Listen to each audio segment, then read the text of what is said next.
Abramos la palabra de Dios en Hechos capítulo 2, versículo 40. Y la Biblia dice, y con otras muchas palabras testificaba y les exhortaba diciendo, sed salvos de esta perversa generación. En la predicación que hoy está concluyendo de Pedro, aquí en el versículo 40, Pedro les decía que hay que aceptar a Jesucristo como Señor, como Salvador, como el Mesías. Y luego les dijo, y arrepiéntanse, recibirán el don del Espíritu Santo, bautícense cada uno en el nombre del Señor Jesucristo.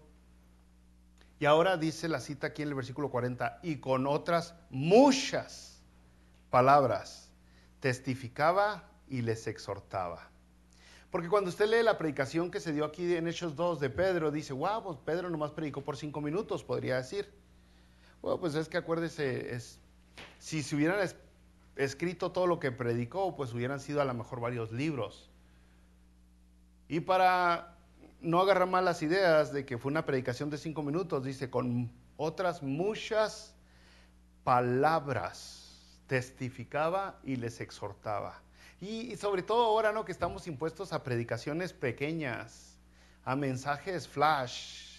Estamos muchas veces ansiosos a que ya se acabe la predicación, que ya se acabe el servicio, pues para poder continuar con nuestra vida, para hacer lo que planeamos hacer el día de hoy, ya cumplir con el requisito.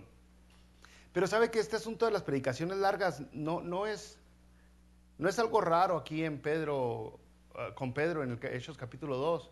Usted recordará va a aprender más adelante en el capítulo 20 de Hechos, allá por el versículo 7 en adelante, dice la palabra de Dios, medio parafraseando, le dice que el primer día de la semana Pablo les enseñaba, que es el domingo Pablo les enseñaba, y dice, y alargó el discurso hasta la medianoche.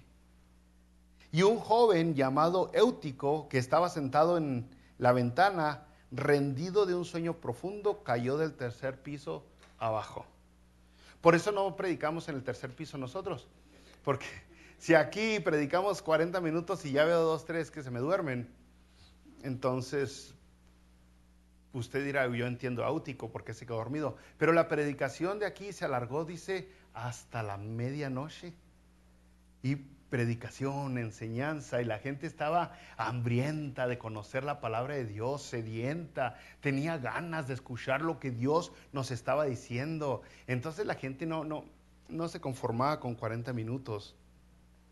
Y es que nosotros, si hacemos preguntas o tenemos preguntas, preguntas que afectarán la eternidad, preguntas de vital importancia, no podemos estar pidiendo o exigiendo respuestas de 1 minuto. Todas las preguntas, o al menos la mayoría de las preguntas que afectan su eternidad, tienen respuestas largas. No tienen una respuesta inmediata o flash. ¿Cómo habíamos dicho la otra vez? Express.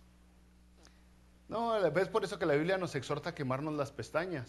Y cuando decimos quemarnos las pestañas nos referimos a pasarnos tiempo en la Biblia hasta que los ojos nos ardan de tanto leer qué dice este versículo, qué dice este libro de ese tema, qué dice aquel libro del tema, qué dice este, qué dice aquello, qué dice toda la Biblia del tema.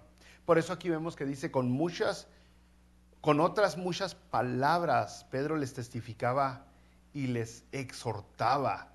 Incluso cuando Jesucristo da el sermón del monte en Mateo capítulo 5, hay una diferencia de opinión. Algunos dicen que el sermón del monte de Mateo 5 duró todo el día. Y hay otros dicen que duró varios días. Pero no hay ni un solo erudito, ni un solo teólogo que diga que duró 40 minutos el sermón del monte. Todos dicen, cuando Jesucristo predicó, mínimo duró todo el día predicando. Todo el día. Entonces otra vez por eso aquí dice con muchas palabras, con muchas palabras. Ahora, cuando decimos con muchas palabras, pues hay que ponernos listos, porque a veces hablamos mucho y decimos poco. A veces nomás le damos la vuelta al mismo asunto y le damos la vuelta. Con muchas palabras es estar dando alimento y que la gente esté recibiendo el alimento. Muchas palabras. Porque una predicación larga no meramente quiere decir que fue una predicación buena. Hay predicaciones muy cortas y muy buenas también. Entonces no es como una regla que tienen que ser largas para que sean buenas, ni que todas las predicaciones largas son buenas tampoco, no es una regla. No, no existe tal cosa. Pero otra vez, la palabra de Dios te dice, quémate las pestañas. Y luego dice, con otras muchas palabras testificaba, les exhortaba, diciendo, y aquí está el resumen de lo que decía, sed salvos de esta perversa generación. O sea, ese sería como el resumen de todo lo que predicó Pedro. El resumen de la predicación, la síntesis al sintetizar la predicación es, sean salvos de esta perversa generación. Perverso lo podríamos entender de diferentes maneras, pero la palabra perversa es torcido, de esta generación torcida. Torcido quiere decir que no son rectos, que no son rectos quiere decir que son corruptos. Entonces, sean salvos de esta gente corrupta, de esta gente torcida, de esta gente malosa. Ustedes y yo hemos visto una diferencia entre la iglesia y el mundo de afuera. No es difícil, aún ahorita debería de existir una diferencia grande. Y la diferencia no está en la vestimenta. La diferencia no está en el tipo de comida, la diferencia está en los principios, en los valores, en los fundamentos. La diferencia está en dónde está depositada nuestra esperanza, nuestra fe, en quién confiamos, en quién dependemos. Entonces hay una diferencia grande de aquí a otras personas que no son cristianas.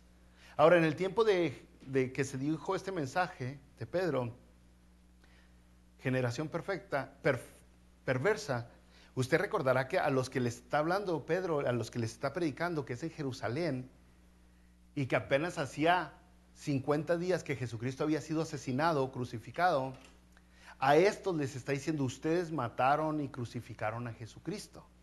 Si no fueran malos, no hubieran matado y asesinado a alguien. Fíjese cómo dice aquí la palabra de Dios en Hechos 2:23. Jesucristo era un varón aprobado por Dios entre vosotros con las maravillas, prodigios y señales que Dios hizo entre vosotros por medio de él. A este prendiste y mataste por manos de inicuos, crucificándolo. Entonces ahí entendemos que esa gente era mala. Era mala. Mataron a alguien inocente. Mataron a alguien que les dio señales de que era inocente y que era divino. Y aún así le dieron cráneo. Entonces ya entendemos la predicación inmediata. ¿Qué entendieron ellos cuando les dice Pedro? Sean salvos de esta perversa generación, de esta gente mala. Es porque toda esta gente era mala. Ahora, cuando les dicen sean salvos de esta generación, les está diciendo, miren, si ustedes están con ellos, no están a salvo. Si ustedes son parte de la cultura, de la tendencia, de la generación de hoy, no están a salvo. Eso es lo que les está diciendo en este versículo. Si ustedes son parte de ellos, no están a salvo. ¿No están a salvo de quién? ¿No están a salvo de quién? ¿De ellos? Pues la generación, el mundo se mata padre a hijos, hijos a padre. Entonces, no está hablando de eso. Nadie está a salvo en esta generación.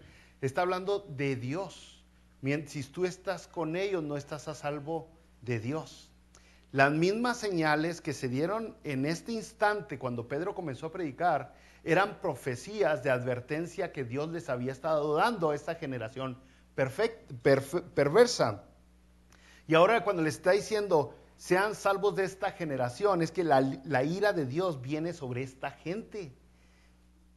Y ustedes no deben de ser parte de esta gente. Miren, las señales que se dieron, recordará que el Espíritu Santo, se oyó un estruendo, el viento, las llamas, el Espíritu Santo baja con ellos como idiomas, empiezan todos a hablar. Todas esas son advertencias que Dios les había venido dando por siglos. Por ejemplo, una está en Isaías 28:9, de la cual ya habíamos mencionado, pero dice la palabra, Isaías 28, ya en el versículo 13 dice, la palabra pues de Jehová les les será mandamiento tras mandamiento, mandato sobre mandato, renglón tras renglón, línea sobre línea, un poquito allí, otro poquito allá.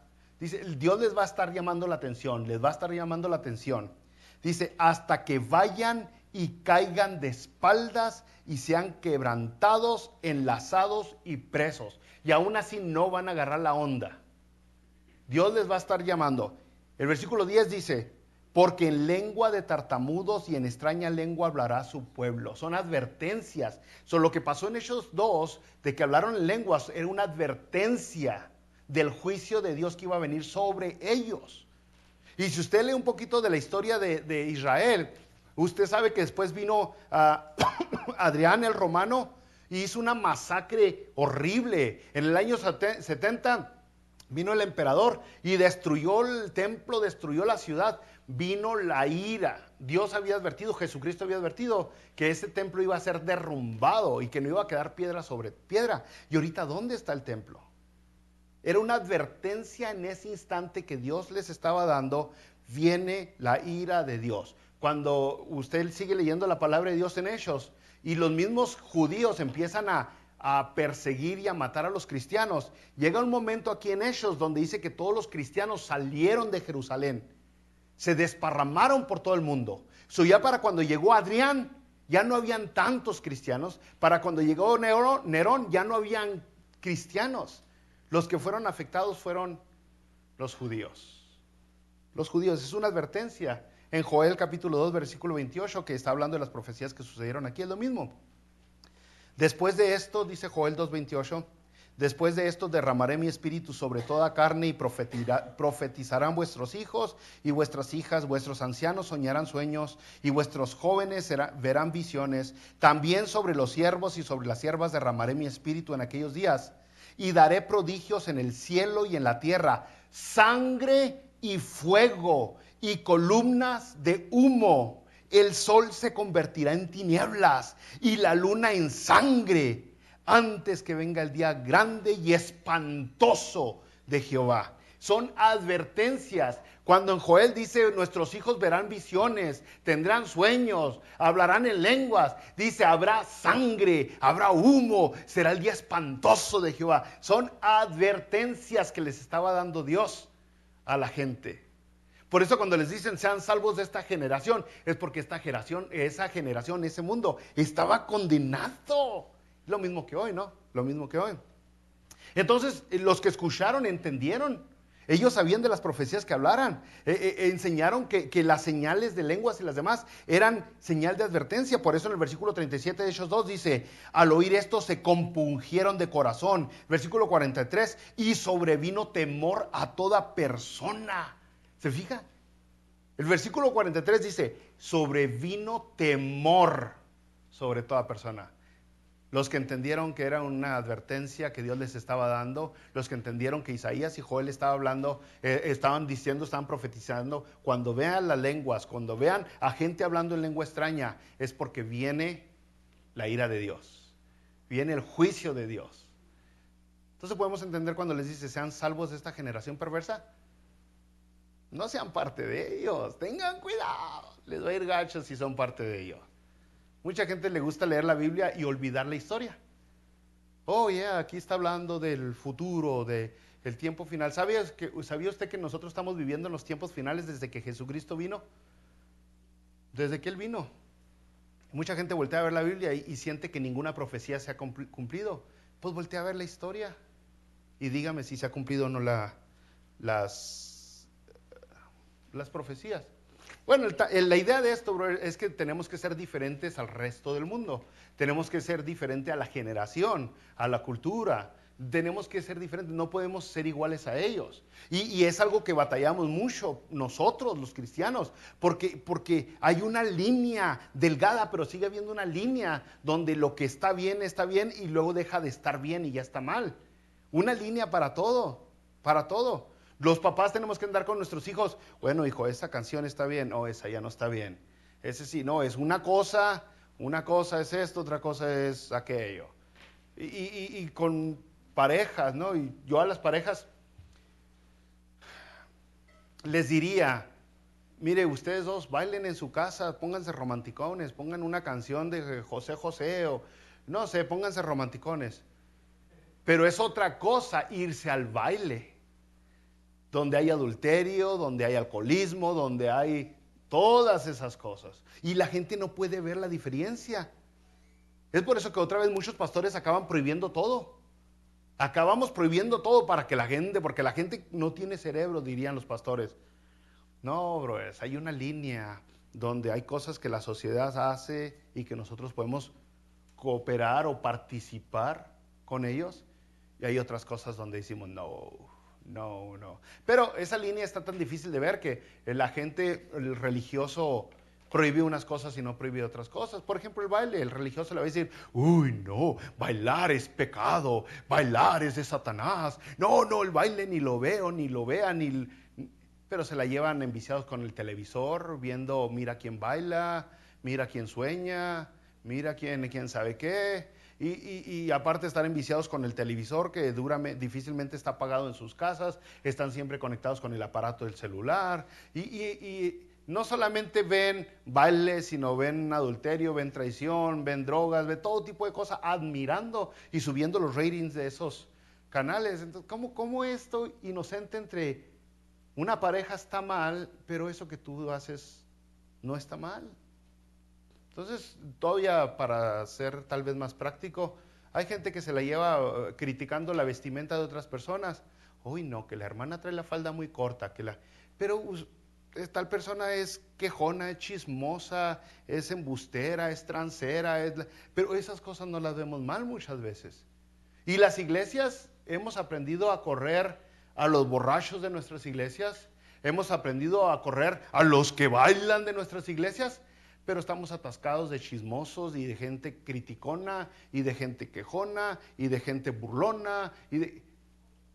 Yo pienso que eso está todavía más mal porque es la actitud del corazón, no es lo externo lo que estamos juzgando, sino deberíamos estar juzgando el corazón, la condición del corazón. Una persona avariciosa es porque tiene un corazón entenebrecido.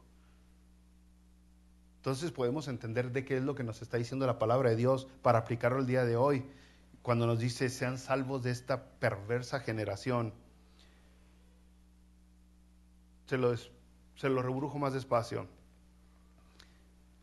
Al Señor Jesucristo lo rechazaron.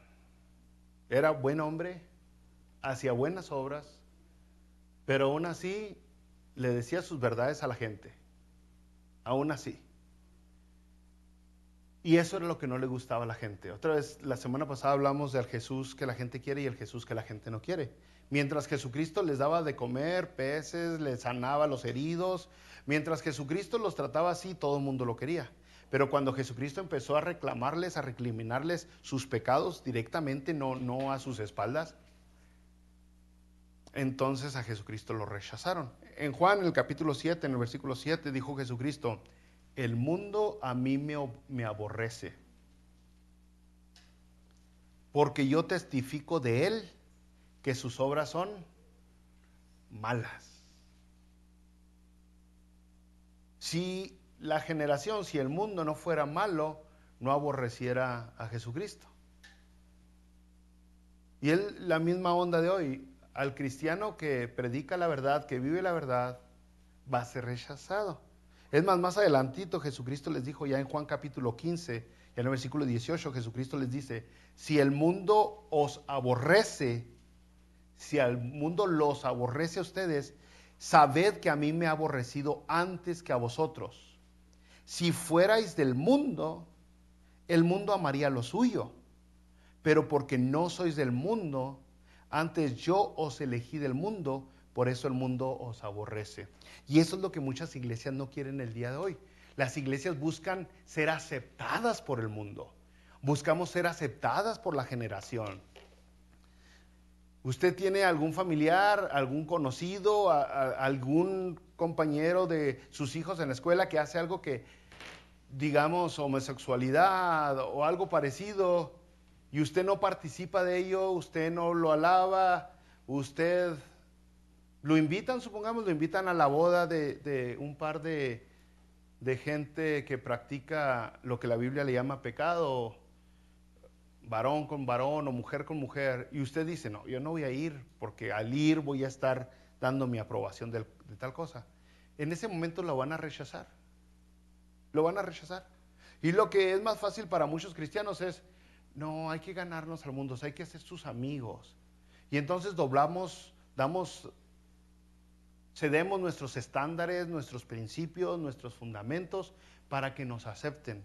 Y es lo que hacen muchas iglesias. Olvidan los principios divinos para que la gente, para ser más atractivos para la gente. Entonces, por eso que usted ahorita ve en iglesias que ya dicen, aceptamos gays, tenemos la banderita aquí que era señal de que Dios no iba a destrozar esta tierra por juicio. Fíjese cómo es las cosas, ¿no?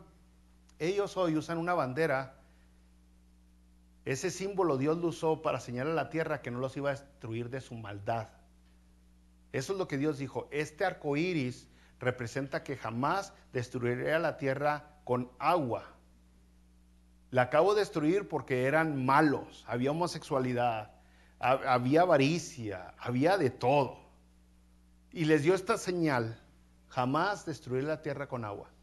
Y ahora eso lo usan como para burlarse de Dios. Esa misma bandera, esa misma señal la usan. Tú dijiste que no nos ibas a destruir. A ver, ya estamos peor que en los tiempos de Noé. Tú dijiste que no. Y las iglesias entonces, como no quieren ser rechazadas, acaban aceptando. Pero otra vez Jesucristo dijo, el mundo los va a aborrecer porque me aborrecieron a mí primero. Entonces es importante entender esa onda como iglesia, brothers.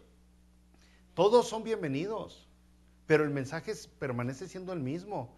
La vez pasada les dije, en esta iglesia hay varios divorciados y no por eso vamos a dejar de predicar en contra del divorcio como la Biblia predica en contra del divorcio. No porque, uy, el hermano se va a ofender porque yo no he hecho cálculos, pero posiblemente la mitad de la iglesia está divorciada.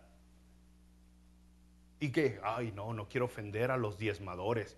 No, la palabra se predica, se ofenda quien se ofenda. Fue una advertencia que se dio. Y esa advertencia se tiene que volver a dar. Entonces vemos, y por eso yo no me enfoco en predicar tonterías que la Biblia no predica. Por eso yo no le digo, una cerveza está mal. No, en la Biblia todos tomaron, pero las borracheras sí es pecado. Por eso yo no le digo, bailar con su media naranja está mal. No, eso es mentira. Nos enfocamos en lo que la palabra de Dios predica. Porque la verdad es que queremos mejorar, no queremos hacernos locos aquí nomás. Y muchas veces se va a lastimar la gente, se va a ofender la gente. Y es parte del show. Es parte del show. Si se lastimaron con Jesucristo, ¿qué es todo amor? ¿Alguno de ustedes es más amor que Jesucristo? Si Él, que es todo amor. Oiga, si Juan el Bautista, que era una persona preciosísima, le mocharon la cabeza por andar predicando la verdad. Entonces hay que entender, el mundo es malo. Nosotros tenemos que ser buenos. Y cuando decimos el mundo es malo, usted voltea a ver a la gente y dice, no, estos no son malos, sí son bien camaradas. Yo creo que todos aquí tenemos amigos y conocidos que no son cristianos, que no han nacido de nuevo. Y decimos, no son malos. Yo tengo muchos amigos, muchos conocidos, que no se ven como lo que describimos malos. Pero cuando volteamos a ver lo que es malo para Dios, nos damos cuenta que es algo diferente que para nosotros. Una persona mala, perversa, es alguien que se ha torcido, se ha desviado de la verdad. Alguien que a lo malo le llama bueno y a lo bueno le dice malo. Y puede ser una simple ideología, algo sencillo. Puede ser algo pequeño, pero aún así Dios le llama malo. Y no nomás eso, la palabra de Dios dice que todos somos malos. Dice, no hay justo ni uno, todos somos malos. Pero a la misma vez dice la palabra de Dios que su sangre nos limpia y Él es el que nos justifica a los que venimos a Él. Y somos llamados justos. Entonces éramos malos y ahora con Jesucristo como mediador somos justos. Pero esa gente sigue siendo mala. Y acuérdense, cuando la Biblia dice malo, No es que andan haciendo cosas muy, muy criminales o muy villanas.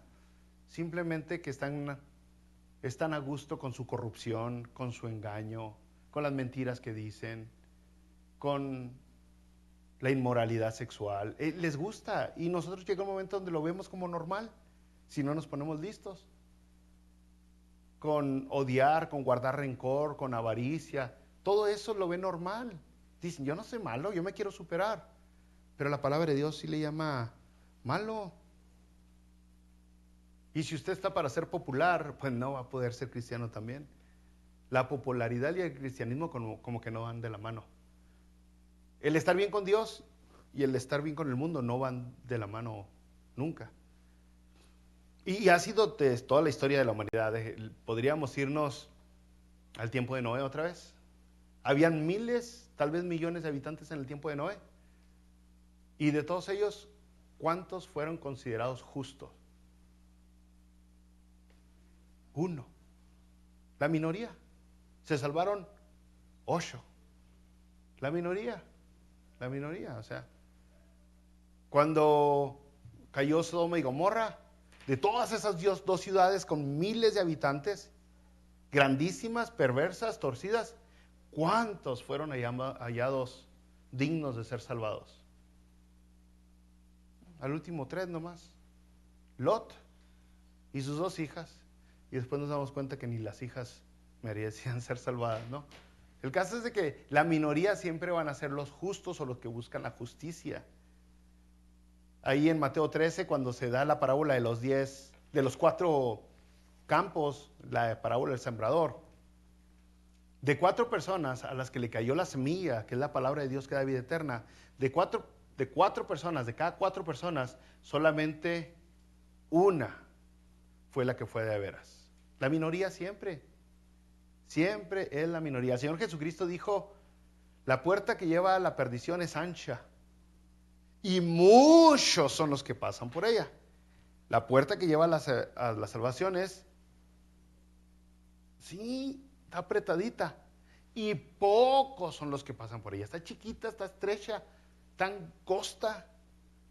La minoría siempre los justos siempre van a ser la minoría. Entonces, si nosotros queremos voltear a ver el mundo y decir, no, no, hombre, brothers, sean salvos de esta perversa generación. Y entonces volvemos al día de hoy.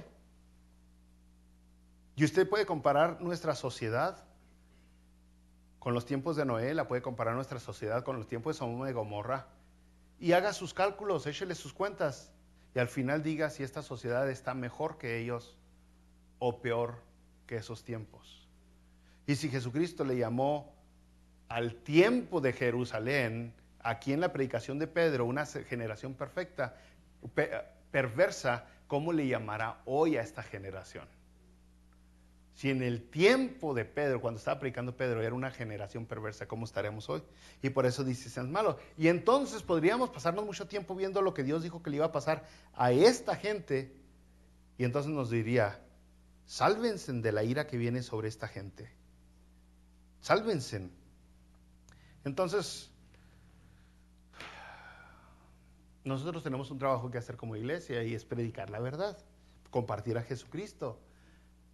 El trabajo para nosotros con la gente no es que vivan más años aquí en la tierra o que tengan buen trabajo aquí en la tierra, que tengan buena posición, que tengan dinero.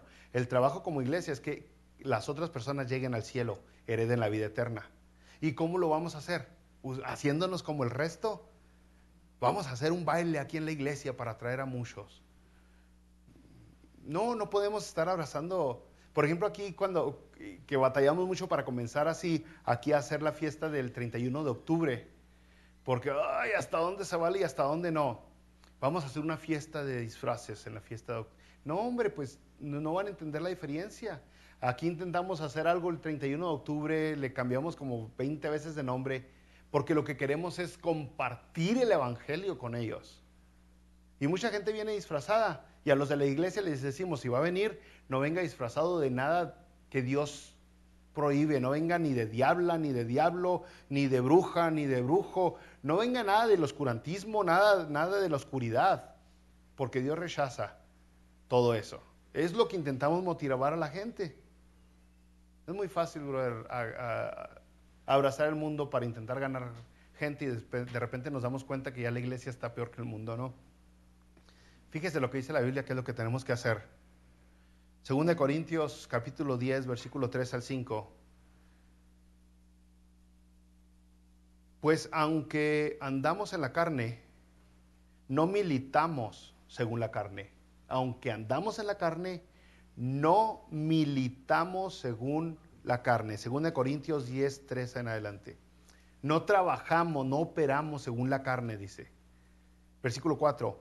Porque las armas de nuestra milicia no son carnales, sino poderosas en Dios para la destrucción de fortalezas, derribando argumentos y toda altivez que se levanta contra el conocimiento de Dios, y llevando cautivo todo pensamiento a la obediencia a Cristo. Ahí está la línea delgadita entre el reino de Dios y las tinieblas. La idea de aquí dice, nosotros no usamos herramientas carnales. No, dice, nuestra milicia, las armas de nuestra milicia no son carnales, sino poderosas. ¿Qué diríamos entonces? Pues amor, nuestra arma es amor. Y algunas personas confunden amor con otra cosa. Hay que tener amor. Por ejemplo, si usted rechaza algo de lo que se practica allá afuera como el aborto, le van a decir que usted está lleno de odio. Usted tiene odio. No, es por amor, por eso que nos duele el corazón cuando asesinan a bebés. O sea, es por amor. Cuando usted rechaza inmoralidad sexual que se practica y se predica en las escuelas, incluso, ¿no? Le van a decir, tú eres homofóbico, los odias. No, es por amor que te digo, porque todos los que practican tales cosas van a heredar condenación, no vida eterna. Por amor te digo que no lo hagas. Entonces, la gente quiere confundir lo que es amor. Amor es lo mismo. Yo a personas, la otra vez estaba con una persona que le dio $20 a un drogadicto que llegó ahí donde estábamos. Y me dice él, hay que tratarlo siempre con amor. Le dije, pero alimentarle de la droga, ¿qué tanto amor es? Si lo amas mucho, ¿por qué no te lo llevas a un centro de rehabilitación? Si dices eso, ¿por qué no haces algo mejor, no? Pero a veces confundimos amor. Es como sus hijos, los que tienen hijos pequeños. Como los aman tanto, les va a dar dulces todo el día. ¿Por qué es lo que quieren? Los amo tanto que tengan chucherías todo el día. No, el amor lleva muchas veces disciplina y muchas veces obligarlos a nuestros hijos a que coman cosas que no quieren comer. Entonces la sociedad hoy nos voltea a ver y nos dice, tienen odio, porque no aceptan a todos estos tipos de gente. Lo que tenemos es amor, porque sabemos que lo que viene es condenación. Eso es lo que tenemos. Entonces nuestras armas no son carnales, son armas espirituales que Dios ha dado. Cuando hablamos de armas espirituales es que ya no dependemos de nosotros, por ejemplo, para que la iglesia crezca, para que esta iglesia haga lo que tiene que hacer. Oramos, aquí hay un grupo de oración todos los martes y nos mantiene fuertes. Oramos y confiamos en Dios. Confiamos en Dios y oramos. Mientras tanto, escuchamos lo que Dios nos dice, intentamos hacer la voluntad de Dios para que esto siga creciendo. A través de los años, fíjese, la iglesia hermosa aquí en Santa Fe ya tiene 10 años. Este enero que pasó, cumplimos 10 años. Comenzamos en enero del 2014, aquí en Santa Fe. Acabamos de cumplir 10 años. Y a través de estos años, mucha gente que ha venido y se ha ido, nos ha enseñado, nos ha intentado enseñar, pues, cómo hacer que la iglesia crezca. Pastor, ¿por qué no hace esto? ¿Por qué no hacemos aquello? ¿Por qué no traemos algún cantante? Se fija, son artimañas que la gente hace siempre en las iglesias. ¿Por qué no traemos un predicador, un apóstol? No, hombre, no, el crecimiento lo da Dios y al tiempo de Dios. Lo da Dios y al tiempo de Dios. Hubo una familia que me dijo que vinieron aquí un año, yo creo. Me dijeron, ¿no se desespera que la iglesia está pequeña? No, yo no me desespero. Se me hace que me voy a desesperar más cuando está grande. Y ahora sí me desespero mucho, ¿no? Pero es por otra razón. Y es que a veces nosotros queremos que ser nosotros quien hacemos crecer la iglesia. pero quien hace crecer la iglesia es Jesucristo, es el Espíritu Santo, es el Padre Dios. Lo dejamos a Él. Si nosotros empezamos a hacer... Yo no sabe usted cómo yo batallé cuando le empezaron a poner estos foquitos aquí a la iglesia, y no creas, y soy medio rarón. Luego uno del grupo dijo que había que traer humo. No, ahí sí ya se salieron, dije. O sea, es una línea... Sí, ahí va la desesperación. Hay una línea donde no, ya esto parece un concierto que otra cosa. Siempre estamos ahí batallando, Señor, ayúdame para no usar mis estrategias, mis artimañas. No, ayúdame simplemente a confiar en ti. Tu palabra dice que la palabra no volverá vacía. Entonces ayúdame a confiar en eso. Y es importante entonces, bro, para no caer en gente mala. No caer en la desesperación que al último acabamos usando sus estrategias. En el mundial, por ejemplo, hay iglesias, cuando el mundial de fútbol, este mundial pasado supe varias iglesias que cancelaron el servicio para pasar la final del mundial en la televisión. ¿En serio? No lo voy a decir, nosotros lo aprendimos antes de que comenzara y antes de que comenzara el servicio y vimos lo que pudimos allá antes de que comenzara el servicio. Pero cancelar el servicio para ver el mundial de fútbol. No, ¿sí me entiende? Y así trajeron mucha gente a la iglesia, ofrecieron sodas, hot dogs y eso, se les llenó. Pues sí, nosotros no queremos una iglesia llena, queremos el cielo lleno. Esa es la diferencia. Entonces, brothers, vamos a empezar a cerrar esto. ¿Qué es lo malo de la generación perversa, de la generación torcida, de la generación corrupta? Para que agarremos la onda.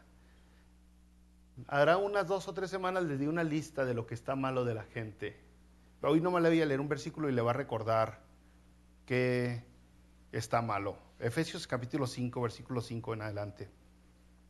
Dice, porque sabéis esto, que ningún fornicario o inmundo o avaro que es idólatra tiene herencia en el reino de Cristo y de Dios.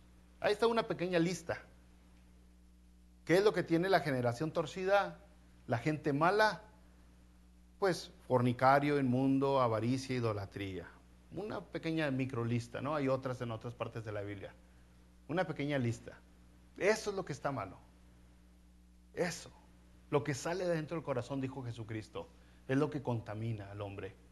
No lo que entra a la boca, lo que sale del corazón. Y luego el versículo 6 de Efesios 5 dice, nadie os engañe con palabras vanas, porque por estas cosas viene la ira de Dios. Viene la ira de Dios sobre los hijos de desobediencia.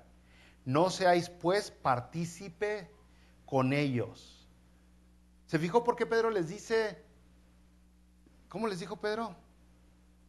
Sed salvos de esta perversa generación, porque por estas cosas viene la ira de Dios sobre los hijos de desobediencia. No seáis pues partícipes con ellos. Entonces viene un momento donde nos tenemos que separar. Viene un momento donde yo no voy a participar de eso, porque sé que está mal. Sé que está mal. No podemos conformarnos con rencor o con avaricia o con celo. Tenemos que ser diferente al resto del mundo. El mundo se ve bien, hermanos.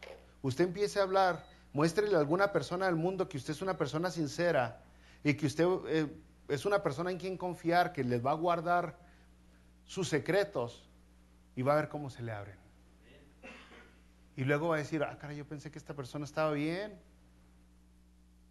Es que sin Jesucristo no estamos bien. Sin Jesucristo no, podemos aparentar un rato que estamos bien, pero sin Jesús no lo estamos. Es por eso que ya en 2 de Corintios, más o menos, hablando del matrimonio y de otras cosas, dicen en 2 de Corintios 6:14, no os unáis en yugo desigual con los incrédulos. No te cases con alguien que no cree como tú, que no piensa como tú. No te cases con alguien que no tenga la fe que tú tienes. Dice, porque ¿qué compañerismo tiene la justicia con la injusticia? ¿O qué comunión tiene la luz con las tinieblas?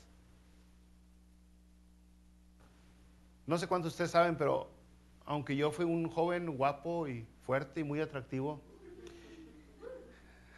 mi primer novia y con la que me casé fue mi esposa. Fue mi primer novia cristiana. Para no mentir. Aclarando. A los 21 años. ¿Ok? Entonces, yo batallaba toda mi juventud porque no había una cristiana que me quisiera como novio. Nomás todas las de la escuela me querían y las del barrio aceptaban y andaba con ellas por 2 semanas, por un mes. Y decía yo, no puedo unirme con yugo desigual. Y me desesperaba como joven. O sea, yo quiero una novia, pero quiero una novia cristiana. Aún desde jovencito. Mi mamá me permitió tener novia a los 15 años de edad. Me prohibió tener novia más bien hasta los 15 años de edad. Y a los 14 me encontró atrás de la yarda de una muchacha con una muchacha. Y me fue bien mal. Porque uno se desespera. Y dice, yo ya quiero agarrar algo. Y a los 14 años no salga, ¿no? Pero el caso es de que, fíjese, desde los 14, batallando. Y yo les digo a ellos, yo no soy su ejemplo a seguir. Jesucristo es el ejemplo a seguir. Porque si me agarran a mí como ejemplo, lo que me quieren agarrar es como excusa. ¿Sí entiende? Entonces, cuando conocí a mi esposa, no hombre, le tiré luego el pase. 1 hora después de que la conocí, le tiré el pase. Hey, voy a ir a visitar a unos jóvenes, ¿quieres venir? La idea era otra, pero el asunto es de que, ¿por qué? Porque yo tenía muy arraigadas estas palabras que mi madre me dijo desde los 11, 12 años de edad. No te unas con yugo desigual. ¿Qué comunión tienen la luz con las tinieblas? Vea cuántas jovencitas cristianas se acaban casando con alguien inconverso, que es un borracho, y las termina maltratando, golpeando, engañando y demás. Si aún muchos de los que dicen que son cristianos lo hacen, con más ganas aquellos que no tienen a Jesucristo en su corazón. Entonces, la palabra de Dios, aparte, acaban retirándose. Muchas parejas cuando se casan se retiran de la iglesia. Es un porcentaje bien alto. Se retiran de la iglesia. Debemos de estar separados del mundo. Santiago 4:4 dice, oh, almas adúlteras, ¿no sabéis que la amistad del mundo es enemistad contra Dios? ¿De qué se refiere? Otra vez está hablando del núcleo que hace una persona, los valores, los principios, tu identidad, tu actitud, lo que te forma, tus características, que está hablando, no puedes participar de alguien que está lleno de avaricia, de rencor, de odio, de orgullo, de vanidad, no puedes. Yo le digo a mi hijo bien seguido, porque es bien voladillo, yo le digo, si la chavita hace TikToks, aléjate de ella. Está buscando atención. No más vele los TikToks. ¿Qué está buscando? ¿Qué está expresando? ¿Qué está expresando? Pero es muy difícil, brother, si nosotros no nos ponemos pegados a la palabra de Dios, porque somos minoría y vamos a ser minoría. Y hasta el fin de los tiempos vamos a ser minoría. Y de todos en la tierra son pocos los que van a ser salvos. Y usted vaya hasta Apocalipsis y se da cuenta que es una minoría que llegan a alcanzar el cielo. Así que, hermanos, a lo mejor alguien de aquí, alguien que está escuchando el mensaje, dice, es que yo batallo para la iglesia porque son puros hipócritas. No voy a ir a la iglesia porque hay muchos hipócritas en la iglesia. Entonces no te vas a lavar la boca porque el dentista es hipócrita. Eso es más o menos lo que dices. Yo no voy a estar bien con Dios porque aquellos son hipócritas. ¿Cuántos dentistas son hipócritas? ¿Cuántos doctores están mal? ¿Cuántos doctores en el hospital están mal? En su vida no hay integridad en ellos. Por eso no vas a dejar que te opere. Tú deja a los demás que sean como sea y haz lo que tú tienes que hacer por tu bien, por tu salud. Si él es hipócrita, yo no lo voy a hacer. Si él es hipócrita, yo voy a orar, voy a leer la Biblia, voy a hacer lo que Dios me pide que haga. y lo demás es bronca de él o de ella. Entonces no caigan los engaños que avienta el chamuco. Voy a intentar yo ser una persona completa, entera, íntegra, aunque los demás no lo sean.